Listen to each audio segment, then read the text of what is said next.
there will be a high price to pay for Russia if they once again use force against the independent sovereign nation, Ukraine. And any renewed aggression would trigger serious consequences.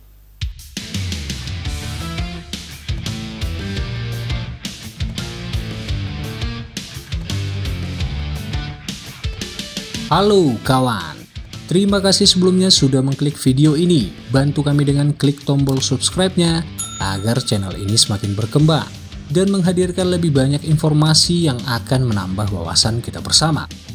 Oke, mari kita lanjut ke beritanya. Menteri Luar Negeri NATO telah memberikan peringatan keras bahwa setiap invasi Rusia ke Ukraina dapat memicu konsekuensi serius. Meskipun bos aliansi sekali lagi menggarisbawahi perbedaan antara sekutu dan mitra terpercaya. Pada pertemuan di ibu kota Latvia, Riga, 30 menteri luar negeri NATO kembali menegaskan komitmen mereka terhadap kemerdekaan Ukraina dan kedaulatan teritorial. Menurut Menteri Luar Negeri Amerika Serikat Antony Blinken pada 30 November, bahwa NATO sangat prihatin dengan pergerakan yang dilakukan Rusia di sepanjang perbatasan Ukraina.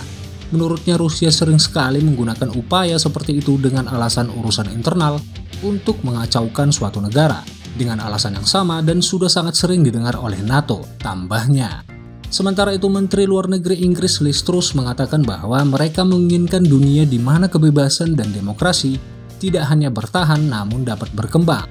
Demi tujuan ini, Inggris akan berdiri bersama-sama dengan negara demokrasi lain untuk melawan aktivitas provokasi yang dilakukan Rusia.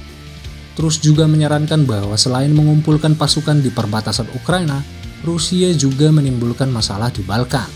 Menurutnya Inggris akan mendukung Ukraina dan stabilitas di Balkan Barat untuk menjaga keamanan mereka dan membangun ketahanan ekonomi mereka, tambahnya. Menolak klaim dari Moskow yang mengatakan bahwa NATO sedang bersikap provokatif. Dalam sebuah pernyataan yang mencerminkan pernyataan Blinken, dia berkata, telah melihat cara yang dilakukan oleh Kremlin sebelumnya saat Rusia secara sepihak mengklaim pencaplokan ilegal atas Crimea sebagai tanggapan terhadap agresi NATO. Menurutnya NATO adalah aliansi yang dibentuk berdasarkan prinsip pertahanan bukan provokasi. Setiap pernyataan yang mengatakan bahwa NATO memprovokasi Rusia jelas salah, dan tindakan apapun oleh Rusia untuk merusak kebebasan dan demokrasi yang diterima Ukraina akan menjadi kesalahan strategis.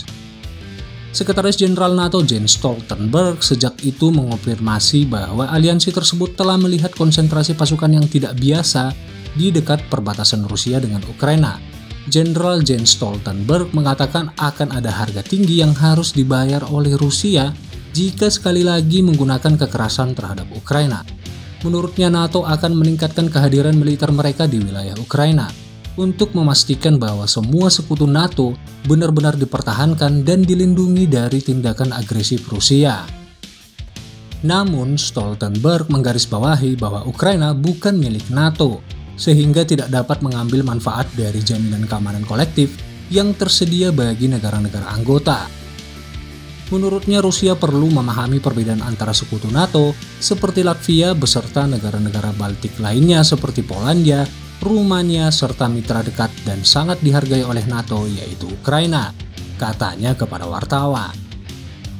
Wah, NATO dan Rusia sudah saling tuduh-menuduh nih kawan. Ketegangan semakin memuncak sepertinya antara Eropa dan Rusia. Belum lagi kemarin Amerika mengirimkan 2 kapal perang mereka juga untuk mengantisipasi pergerakan Rusia yang sedang on fire saat ini. Bagaimana menurut kalian kawan? Silakan berikan pendapat kalian di bawah. Tetap semangat dan jangan santai terus demi Indonesia maju. Salam sobat mata kita.